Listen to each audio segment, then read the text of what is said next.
Hello there, Drew Hanish of Whiskey Lore, and it's time for another tasting video.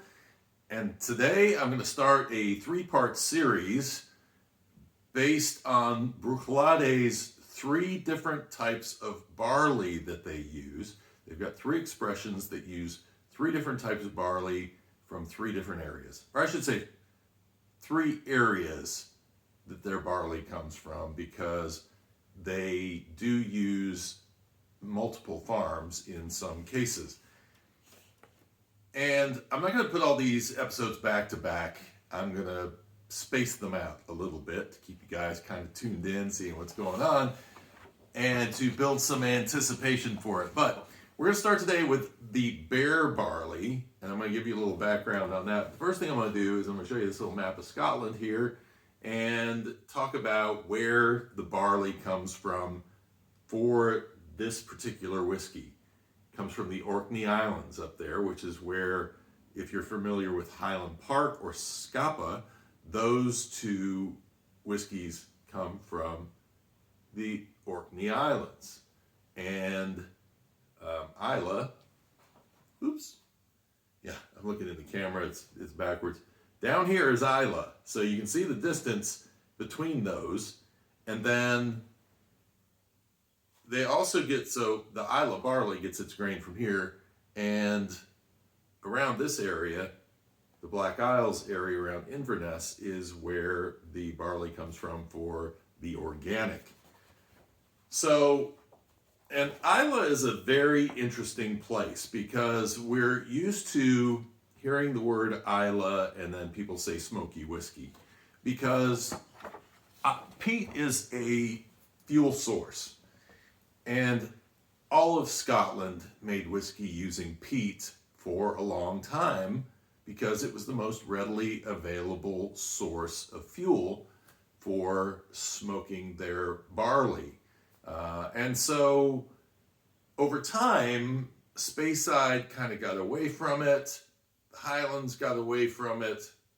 Islay has stayed with it. The Lowlands, I don't know how much they were doing in the Lowlands, because the Lowlands were more large production. They got known for blends coming from there, whereas Islay is on the coast, and a lot of those coastal distilleries continued to use peat because peat was a readily available source of fuel for burning. It's just basically compressed earth. And so there's this feeling that all whiskeys that come from Islay are peated, and that is not the case.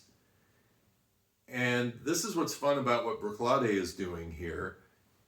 They're basically saying, let's go ahead and use these different types of barley from all over the place, distill them here on Islay, not use peat, and see what the grain tastes like and get a real feel for the grain. Because once you put peat into the system, the smoky character is going to overwhelm a bit. Now, in the case of something like Octomore, which Bruichladdich also makes, that is the most peated whiskey in the world. And yes, that peat is really heavy, but to the trained palate, you can pull the smoke away and taste the barley, but it's always going to be influenced by that smoke, and there's always going to be something missing in terms of your ability to be able to fully taste these whiskeys. Now this Bere Barley is one that I've wanted to taste for a long time, and I will tell you why this one has been so fascinating for me. I did a podcast interview with Iain McAllister of Glen Scotia. And I did that interview just after I'd done research for a Whiskey Lore Stories episode about Campbelltown, a region in Scotland that used to be known as the whiskey capital of the world because it had some 30-odd distilleries back in the 1840s through, really, I mean, on and off up till World War I. And as I started learning about that region, and I can pull the map up here again, but Campbelltown is on the Kintyre Peninsula down here. it doesn't show it, but Ireland is right here.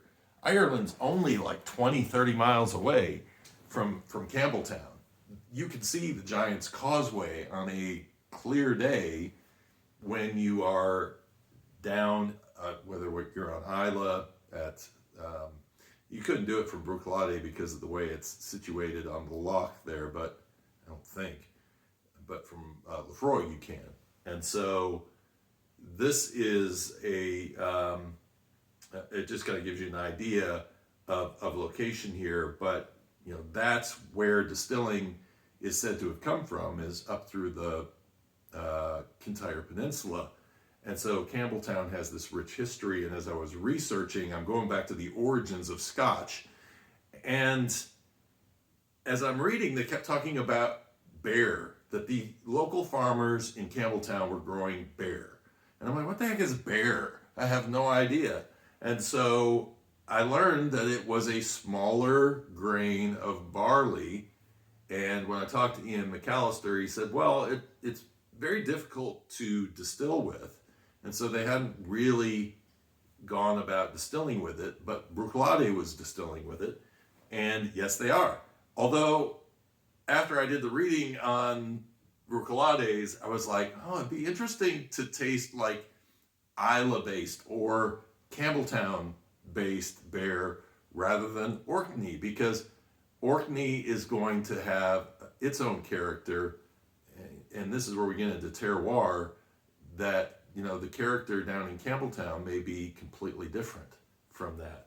So someday, hopefully, we'll get a Campbelltown distillery, whether it's Springbank, Glen Scotia, whoever it is, to do a Bere Barley and use local grains for that.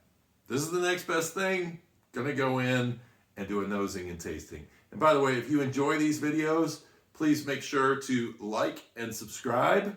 I think I've been pointing backwards on this. I have to remember my video is backwards that I'm watching here.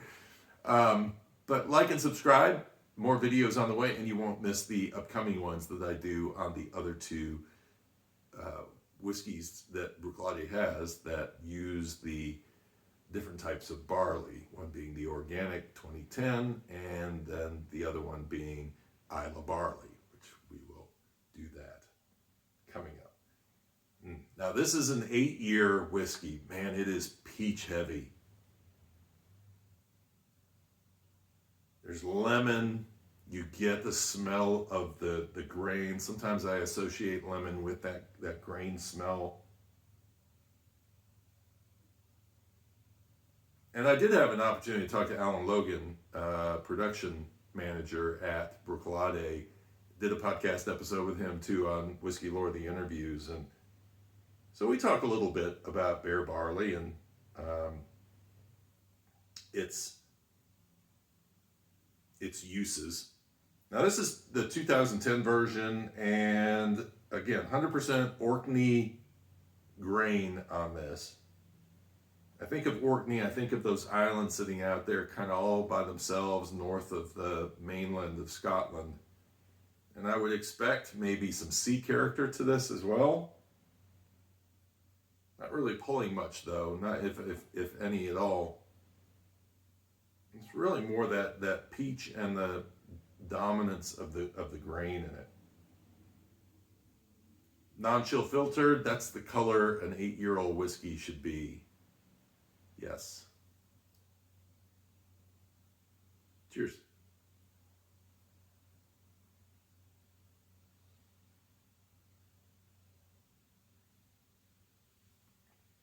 Love to work the whiskey around my mouth. Oh, wow. What is that? I'm getting that lemon again on the palate. Sweet peach. It's a very consistent whiskey. It really, that peach lingers on the palate through the finish. Really nice. A bit of a peppery finish to it. It's mouth-watering. I mean, it's, You know when I always say it's the gator gum effect. Did you ever have gator gum, Gatorade in a piece of soft, chewy bubble gum in a block, and you put it in, you start chewing it, and it's like, that sour kind of burns here on the sides, and then your mouth starts to water.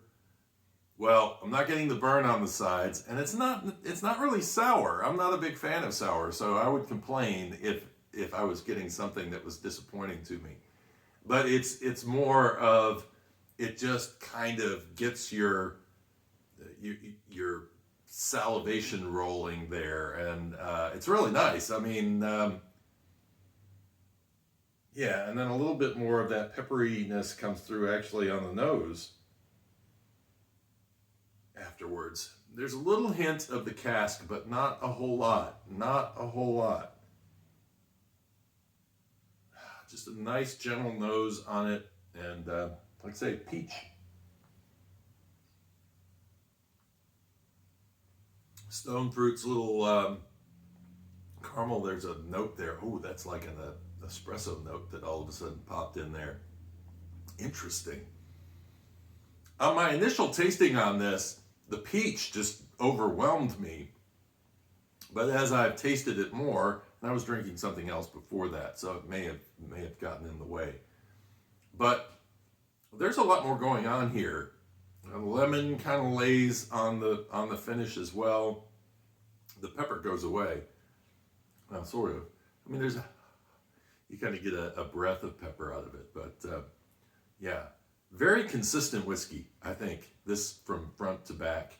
And so if those flavors I mentioned appeal to you, then you're probably going to enjoy this particular whiskey. It is the rep sent me a bottle here that looks like you might have some iodine in it or something, a little medical bottle. But yep, Bere Barley, that's what it is, and it's from Bruichladdich. So very good. Again, I'll have 2 more episodes coming up later on where I will go in and taste the organic and also taste the Islay Barley. So watch for those coming soon. Thanks again for watching. Make sure to subscribe and like the video. Cheers and Slainte.